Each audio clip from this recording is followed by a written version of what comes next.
Hi, I'm Phil Constantine. On this episode of Travels with Phil, we're going to be traveling around the country looking at rock art, specifically talking about petroglyphs, pictographs, and how to easily remember the difference between these two types of rock art. So let's do a little bit of definitions here. Rock art is human-made markings placed on natural surfaces, usually rocks. A petroglyph is a pecking or carving on rock by ancient people. And a pictograph is pictorial symbols as a prehistoric cave drawing. And no, rock art has nothing to do with music album covers. So here's an easy way to remember which is which between a petroglyph and a pictograph. The first two letters of each of those words can help you remember. You peck a petroglyph and you paint a picture for a pictograph. I know, it seems a little silly, but it is easy and a lot of people can't remember the difference. All right, let's take a look here in the United States at some petroglyphs and pictographs, some of my favorite places. I really enjoy rock art. The Grand Gallery is in Canyonlands in central part of Utah, and this right here is called Barrier Canyon Style. These are immense pictographs. They're some of the most iconic in the entire world.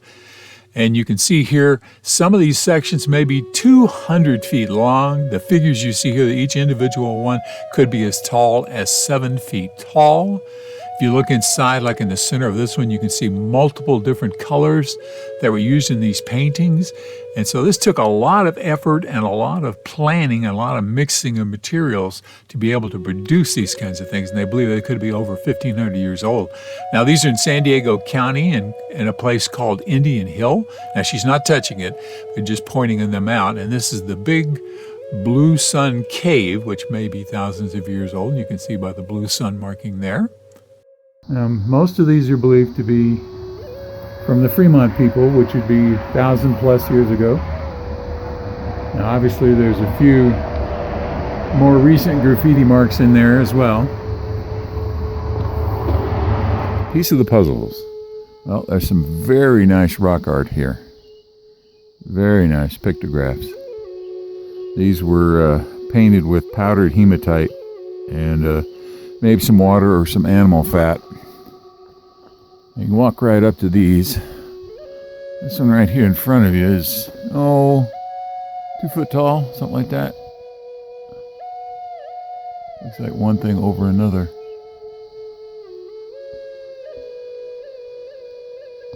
Another couple human figures up here.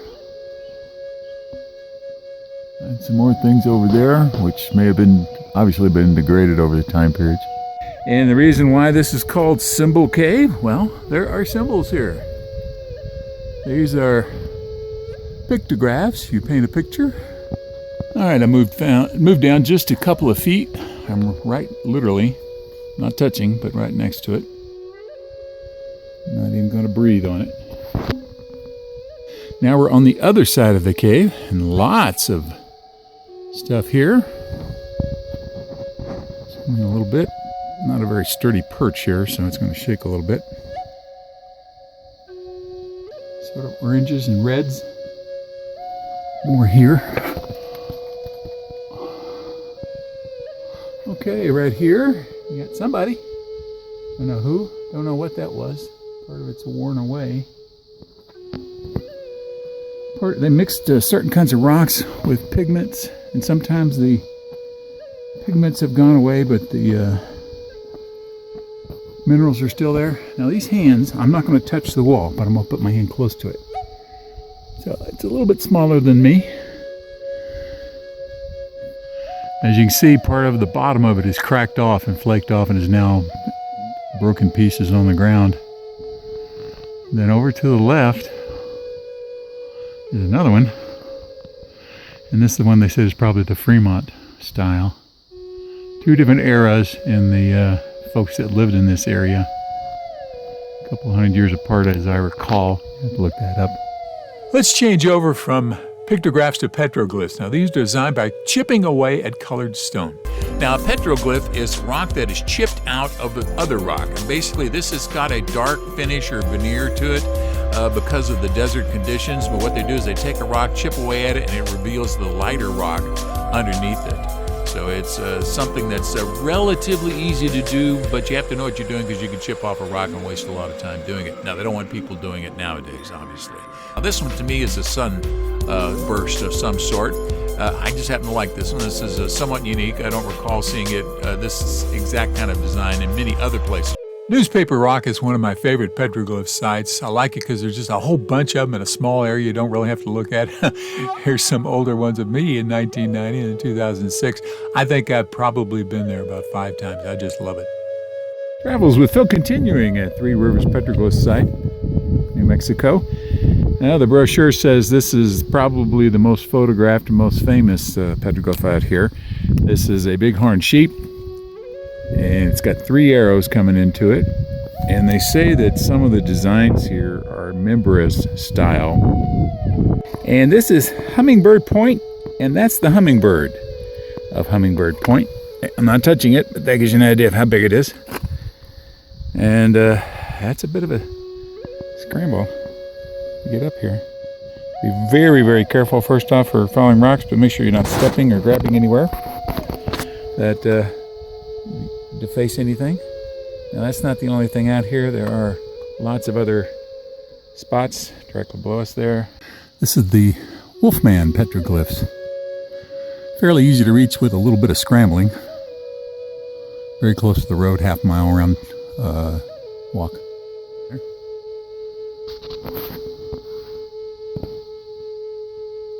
Some interesting designs I haven't seen before. And then there's somebody waving hello over there.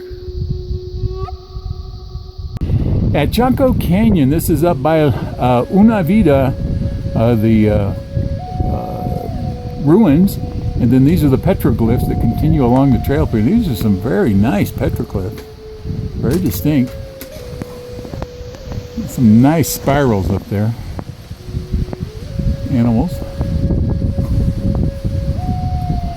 Another one up there. And there are lots and lots of figures here on the walls. They figure some of them go back many thousands of years to a couple of hundred years ago. Zoom in on a couple here, give you some idea what you're looking at.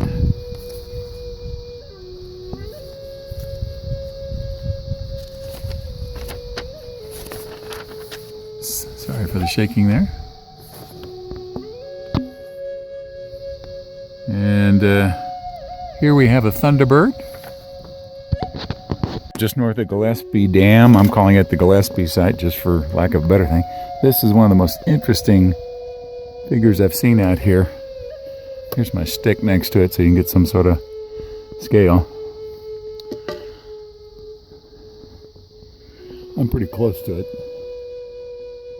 Well, I'm within a couple inches of it. And now you can get a better idea of the whole size of that. That's almost worth, well, that's worth the trip right there. From Juda Rock, or perhaps as it was more commonly said in Cherokee, Tsutla Kala. And this is a very interesting rock. Now, some people believe that it's may have been used to serve as sort of a boundary marker for Cherokee hunting grounds. It's about 30 miles from the Qualla boundary. It's also not too far away from Kulowi or Kulowi, which was an ancient Cherokee town. I'm going to move around here a little bit. This has got more markings on it than any other spot in the eastern United States. And, well, the Cherokees had a story for it.